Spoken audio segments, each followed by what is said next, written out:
আপনি ক্লাস 8-এর 7-এর বই খুলে দেখবেন যে একটি দলের একটা পার্টিকুলার এজেন্ডা ধরে তারা এগিয়েছে। তো এত বড় কথায় আমরা যেতে চাই না। আমাদের এখানে খুব সহজ কথা, শিল্পীরা রাজনীতি বিমুখ নন, কিন্তু শিল্পের যে রাজনীতি সেটার একটা নির্দিষ্ট আদব আছে। সেই আদব ভেঙে আমরা যে এখানে দাঁড়ালাম, মানুষের কাতারে এসে দাঁড়ালাম, তার কারণ হচ্ছে গিয়ে যে ছবি আঁকা দিয়ে যখন প্রতিবাদ হবে, এই প্রতিবাদে এখন আর কাজ হবে না। মানুষের রক্ত এখনো ঝরছে, মানুষ হত্যা করা হয়েছে, এই হত্যার বিরুদ্ধে আমাদের দাঁড়াতে হবে। এই হত্যার বিরুদ্ধে দাঁড়াতে আপনারা এসেছেন, আমরা আনন্দিত।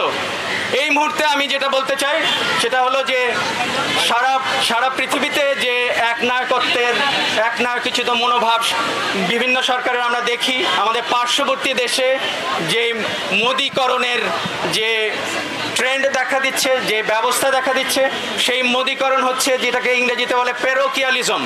এই পেরোকিয়ালিজমকে আমরা যদি বলি মোদীকরণ, আমরা এই বাংলাদেশের মোদীকরণের সমাপ্তি চাই।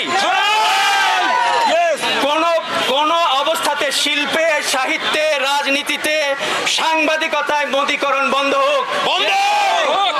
এই বলে আমি আমার বক্তব্য শেষ করছি। সবাইকে